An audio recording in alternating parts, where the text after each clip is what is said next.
Dear students, we are studying the first unit, conversion of single entry system into double entry system. For conversion of single entry into double entry, we have to follow 5 steps. The first step is preparation of opening statement of affairs. Next, second step, cash book, preparation of cash book summary. In the third step, we have to prepare 4 important accounts: debtors account, creditors account, bills receivable account and bills payable account. In the fourth step, we have to ascertain total sales and total purchases, and in the fifth step, we are finally preparing trading account, profit and loss account and balance sheet. Therefore, in the third step, we have to prepare 4 important accounts. Those are debtors account, creditors account, bills receivable account and bills payable account. In this class, we shall study how to prepare debtors account. Here is a problem which was asked to the previous exam. The items given in this problem are debtors on 1/4/2015, that is 20,000, cash received from debtors 50,000, interest charged to debtors 1,000, cash sales 40,000, return inwards 2,000, bad debts 4,000, discount allowed 3,000, and last item, debtors on 31st/3/2016 15,000. And we are asked to find credit sales. Therefore, we have asked that from the following details ascertain credit sales. So we have to ascertain credit sales. Here credit sales is the missing figure.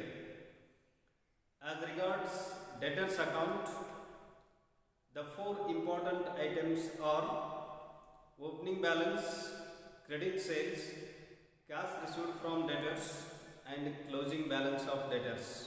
That means opening balance of debtors and closing balance of debtors, and credit sales and cash received from debtors.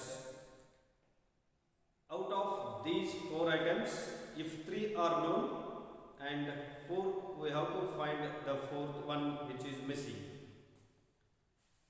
And in the debtors account, we have to enter all these transactions. The first item is debtors on 1/4/2015. Here it is a opening balance of debtors, and we have to write on the debit side as to balance brought down, because debtors account always shows debit balance. Therefore, the opening balance should be written as to balance brought down. And the next item is cash received from debtors. When cash is received from debtors, cash comes into the business and debtors are the givers of cash. So the journal entry will be cash account debit to debtors account. Debtors are the givers of cash, so we have to credit debtors account as by cash.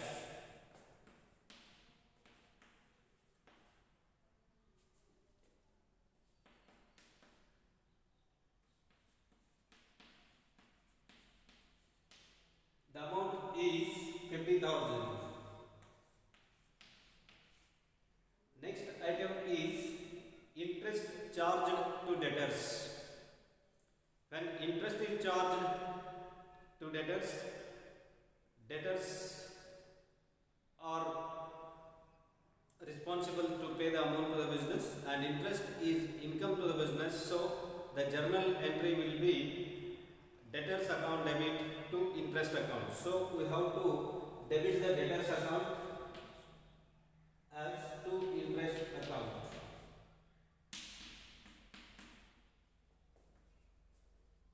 That is 1000. Next item is cash sales. Cash sales of rupees 40,000. This transaction is a cash transaction, so it is not related to debtors, and this transaction has to be entered in the cash book and not in the debtors account. So we should not take this item in the debtors account. Next item is returns inwards. A return inwards indicates the goods returned by debtors or customers. When the goods are returned, goods come into the business, they are the givers, debtors are the givers. So the journal entry will be returns inwards account debit to debtors account. So we have to credit the debtors account by sales returns.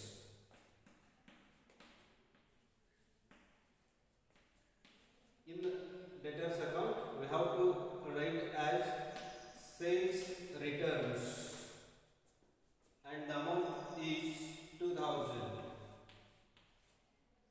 Next item is bad debts of rupees 4000. When there is a bad debt, it is a loss for the business, so bad debt account should be debited and credit is given to debtors account. So in the debtors account, we have to write as by bad debts. That is 4000. Next item is discount allowed. When discount is allowed to debtors, again it is a loss to the business. So the journal entry will be discount allowed account debit to debtors account. So debtors account should be credited by discount allowed.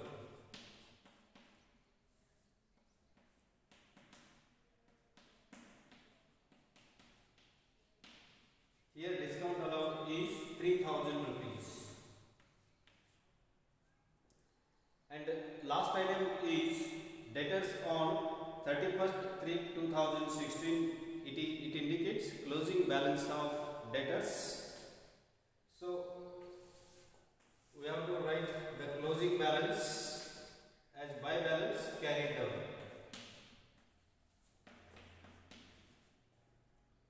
That is rupees 15,000.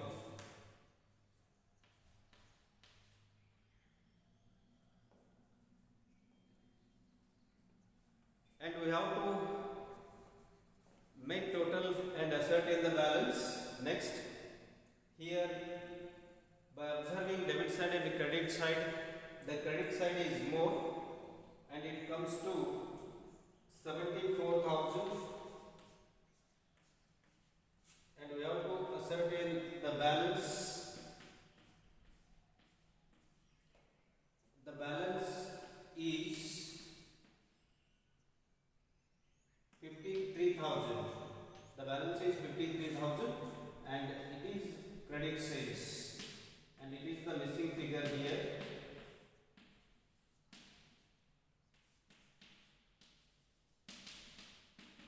Here credit sales of rupees 53,000 is balancing figure and it is the missing figure. And finally we have to note that cash sales is a cash transaction. It is entered in the cash book and not in the debtors account. Debtors account ತಯಾರಿಸುವಾಗ ಇಲ್ಲಿ ಮೊಟ್ಟ ಮೊದಲನೇ 4 ಅಂಶಗಳನ್ನು ನಾವು ಗಮನಿಸಬೇಕಾಗಿದೆ. Opening balance of debtors, credit sales, closing balance of debtors ಮತ್ತು cash received from debtors. Debtors ಅಂದರೆ ಉದ್ರಿ ವ್ಯವಹಾರದಿಂದ ಡೆಟರ್ಸ್ ನಿರ್ಮಾಣ ಆದ ಮೇಲೆ ಉದ್ರಿ ಮಾಡುವುದು ಹಾಗೂ ಹಣ ವಸೂಲಿ ಮಾಡುವುದು ಇವೆರಡು ಅತಿ ಮುಖ್ಯವಾದ ವ್ಯವಹಾರಗಳು. ಇದರಿಂದ ವರ್ಷದ ಕೊನೆಯ ಬಾಕಿ ಹಣ ಉಳಿಬಹುದು. ಇದು ಮುಂದಿನ ವರ್ಷಕ್ಕೆ ಆರಂಭದ ಬಾಕಿಯಾಗಿ ಮುಂದುವರಿಯುತ್ತದೆ. ಆದ್ದರಿಂದ opening balance of debtors, credit sales, cash received from debtors ಮತ್ತು ಕ್ಲೋಸಿಂಗ್ ಬ್ಯಾಲೆನ್ಸ್ ಆಫ್ ಡೆಟರ್ಸ್. ಡೆಟರ್ಸ್ಗೆ ಸಂಬಂಧಪಟ್ಟಂತೆ ಈ 4 ಮುಖ್ಯವಾದ ಅಂಶಗಳಿವೆ. ಈ 4ರಲ್ಲಿ 3 ಗೊತ್ತಿದ್ದಾಗ ಒಂದನ್ನು ನಾವು ಕಂಡುಹಿಡಿಯಬಹುದಾಗಿದೆ. ಹಾಗಿದ್ದಾಗ ಪ್ರತಿ ಬಾರಿ ನಾವು ಡೆಟರ್ಸ್ ಖಾತೆಯನ್ನು ತಯಾರಿಸಿದಾಗ ಅಲ್ಲಿ ಮಿಸ್ಸಿಂಗ್ ಫಿಗರ್ ಓಪನಿಂಗ್ ಬ್ಯಾಲೆನ್ಸ್ ಇರ್ಬೋದು, ಕ್ಲೋಸಿಂಗ್ ಬ್ಯಾಲೆನ್ಸ್ ಇರ್ಬೋದು, ಕ್ರೆಡಿಟ್ ಸೇಲ್ಸ್ ಆಗಿರ್ಬೋದು ಅಥವಾ ಕ್ಯಾಶ್ ರಿಸೀವ್ಡ್ ಫ್ರಾಮ್ ಡೆಟರ್ಸ್ ಆಗಿರ್ಬೋದು. ಇಲ್ಲಿ ಮೊದಲನೇ ಐಟಮ್ ಡೆಟರ್ಸ್ ಆನ್ 1/4/2015 ಅಂದರೆ ಇದು ಓಪನಿಂಗ್ ಬ್ಯಾಲೆನ್ಸ್ ಆಗಿದೆ. ಡೆಟರ್ಸ್ ಅಕೌಂಟ್ ಯಾವತ್ತೂ ಡೆಬಿಟ್ ಬ್ಯಾಲೆನ್ಸ್ ತೋರಿಸೋದ್ರಿಂದ ನಾವು ಅದನ್ನು ಡೆಬಿಟ್ ಸೈಡ್ ಎಂಟ್ರಿ ಮಾಡ್ತಾ ಇದ್ವಿ. ಮುಂದಿನ ವ್ಯವಹಾರ ಕ್ಯಾಶ್ ರಿಸೀವ್ಡ್ ಫ್ರಾಮ್ ಡೆಟರ್ಸ್ ಇದೆ. ಹಣ ಬಂದಾಗ debit what comes in, credit are the givers. ಆ ಒಂದು ಆಧಾರದ ಮೇಲೆ ಜರ್ನಲ್ ಎಂಟ್ರಿ ಏನಾಗುತ್ತೆ ಅಂದರೆ cash account debit to debtors account. ಆದ್ದರಿಂದ ಡೆಟರ್ಸ್ ಅಕೌಂಟ್ನಲ್ಲಿ ನಾವು ಬಾಯ್ ಕ್ಯಾಶ್ ಎಂದು ಬರೆಯಬೇಕಾಗುತ್ತೆ ಹಣ ಬಂದಿದ್ದರ ಸಲುವಾಗಿ. ಮುಂದೆ ಇಂಟ್ರೆಸ್ಟ್ ಚಾರ್ಜ್ ಟು ಡೆಟರ್ಸ್. ಡೆಟರ್ಸ್ಗೆ ಬಡ್ಡಿಯನ್ನು ಆಕರಿಸಿದಾಗ ಬಡ್ಡಿ ಸಂಸ್ಥೆಗೆ ಇನ್ಕಮ್ ಆಗುತ್ತೆ. ಡೆಟರ್ಸ್ ಬಡ್ಡಿಯನ್ನು ಕೊಡಬೇಕಾಗುತ್ತೆ. ಆದ್ದರಿಂದ ಸಂಸ್ಥೆಗೆ ಇನ್ಕಮ್ ಆಗೋದ್ರಿಂದ ಇದು ಡೆಟರ್ಸ್ ಅಕೌಂಟನ್ನು ನಾವು ಡೆಬಿಟ್ ಮಾಡಬೇಕಾಗುತ್ತೆ. ಜರ್ನಲ್ ಎಂಟ್ರಿ ನಿಯಮದ ಪ್ರಕಾರ debtors account debit to interest account ಆಗುತ್ತೆ. ಆದ್ದರಿಂದ ಜರ್ನಲ್ ಎಂಟ್ರಿ ಪ್ರಕಾರ debtors account debit to interest ಅಂತ ಈ 1,000 ನಾವು ಬರೆಯಬೇಕಾಗುತ್ತೆ. ಮುಂದಿನ ವ್ಯವಹಾರ ಕ್ಯಾಶ್ ಸೇಲ್ಸ್, ನಗದು ಮಾರಾಟ 40,000 ಇದೆ. ನಗದು ಮಾರಾಟ ಇದು ನಗದು ಪುಸ್ತಕದಲ್ಲಿ ಎಂಟ್ರಿ ಆಗುತ್ತೆ, ಆದರೆ ಡೆಟರ್ಸ್ ಅಕೌಂಟ್ಗೆ ಸಂಬಂಧಪಡುವುದಿಲ್ಲ. ಇದನ್ನು ನಾವಿಲ್ಲಿ ತೆಗೆದುಕೊಳ್ಳಬಾರದು.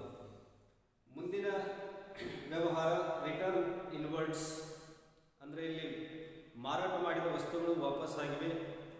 ಜರ್ನಲ್ ಎಂಟ್ರಿ ನಿಯಮ ಪ್ರಕಾರ sales returns account debit to debtors account ಆಗುತ್ತೆ. ಆದ್ದರಿಂದ ಟು ಡೆಟರ್ಸ್ ಅಕೌಂಟ್ನಲ್ಲಿ ಬೈ ಸೇಲ್ಸ್ ರಿಟರ್ನ್ಸ್ ಎಂದು ಬರೆಯಬೇಕಾಗುತ್ತೆ. ಮುಂದಿನ ವ್ಯವಹಾರ ಬ್ಯಾಡ್ ಡೆಟ್ಸ್ ಇದೆ. ಇದು ಬ್ಯಾಡ್ ಡೆಟ್ಸ್ ಅಂದರೆ ಇದು ಸಹಿತ ಸಂಸ್ಥೆಗೆ ಹಾನಿಯಾಗುತ್ತೆ, ಲಾಸ್ ಆಗುತ್ತೆ. ಆದ್ದರಿಂದ ಇದನ್ನು ನಾವು ಡೆಬಿಟ್ ಮಾಡಬೇಕಾಗುತ್ತೆ. Journal entry bad debts account debit to debtors account ಆಗುತ್ತೆ. ಟು ಡೆಟರ್ಸ್ ಅಕೌಂಟ್ನಲ್ಲಿ ನಾವು ಬ್ಯಾಡ್ ಡೆಟ್ಸ್ ಎಂದು ಬರೆಯಬೇಕಾಗುತ್ತದೆ. ಮುಂದಿನ ವ್ಯವಹಾರ ಡಿಸ್ಕೌಂಟ್ ಅಲೌಡ್ ಇದೆ. ಡಿಸ್ಕೌಂಟ್ ಅಲೌಡ್ ಇದು ಸಹಿತ ಸಂಸ್ಥೆಗೆ ಖರ್ಚು ಅಥವಾ ಹಾನಿ, ಇದನ್ನು ನಾವು ಡೆಬಿಟ್ ಮಾಡಬೇಕಾಗುತ್ತೆ. Journal entry discount allowed account debit to debtors account ಆಗೋದ್ರಿಂದ ಮತ್ತೆ ನಾವು ಇಲ್ಲಿ ಡೆಟರ್ಸ್ ಅಕೌಂಟ್ ಕ್ರೆಡಿಟ್ ಮಾಡಬೇಕಾಗುತ್ತೆ ಬೈ ಡಿಸ್ಕೌಂಟ್ ಅಲೌಡ್ ಅಂತ ಹೇಳಿ 3 ಸರಿ. ಈ ಕೊನೆ ವ್ಯವಹಾರ ವರ್ಷದ ಕೊನೆಗೆ ಡೆಟರ್ಸ್ನಿಂದ ಉದ್ರಿ ಬರ್ತಕ್ಕ ಹಣ ಇದೆ. ಅದರಿಂದ ಕ್ಲೋಸಿಂಗ್ ಬ್ಯಾಲೆನ್ಸ್ ಆಫ್ ಡೆಟರ್ಸ್, ಅದು ನಾವು debtors opening balance debit side ಇದ್ದರೆ ಕ್ಲೋಸಿಂಗ್ ಬ್ಯಾಲೆನ್ಸ್ ಅಪೋಸಿಟ್ ಬರೀಬೇಕಾಗುತ್ತೆ. ಈ ಕ್ಯಾರಿ ಡೌನ್ ಅಂದರೆ ಇದು ಎಕ್ಸೆಸ್ ಆಫ್ ಡೆಬಿಟ್ ತೋರಿಸುತ್ತೆ. ನೆಕ್ಸ್ಟ್ ಮುಂದಿನ ವರ್ಷಕ್ಕೆ ಅದೇ ಮತ್ತೆ ಓಪನಿಂಗ್ ಬ್ಯಾಲೆನ್ಸ್ ಆಗಿ ಮುಂದುವರಿಯುತ್ತೆ. ಇದು ಬೈ ಬ್ಯಾಲೆನ್ಸ್ ಕ್ಯಾರಿ ಡೌನ್ ನಾವು ಕೊನೆಗೆ ಇಲ್ಲಿ ಬರೀಬೇಕಾಗುತ್ತೆ. ಈ ಡೆಬಿಟ್ ಮತ್ತು ಕ್ರೆಡಿಟ್ ಐಟಮ್ಗಳಿಂದ ಕೊನೆಗೆ ಈ ಟೋಟಲ್, ಈ ಖಾತೆಯನ್ನು ಟೋಟಲ್ ಮಾಡಿದಾಗ ಕ್ರೆಡಿಟ್ ಸೈಡ್ ಜಾಸ್ತಿ ಇರೋದ್ರಿಂದ ಅದನ್ನು ನಾವು ಮೊದಲಿಗೆ ಒಟ್ಟುಗೂಡಿಸಬೇಕು. ಅದು 74,000 ಆಗುತ್ತೆ. ಇಲ್ಲಿ ಅದನ್ನು ಡೆಬಿಟ್ ಎಂಟ್ರಿಗಳ ಮುಖಾಂತರ ಕಂಪೇರ್ ಮಾಡಿ ಬ್ಯಾಲೆನ್ಸ್ ತೆಗೆದಾಗ ಅದು 53,000 ಆಗುತ್ತೆ. ಇದು ಉದ್ರಿ ಮಾರಾಟ ಕ್ರೆಡಿಟ್ ಸೇಲ್ಸ್ ಇರುತ್ತದೆ.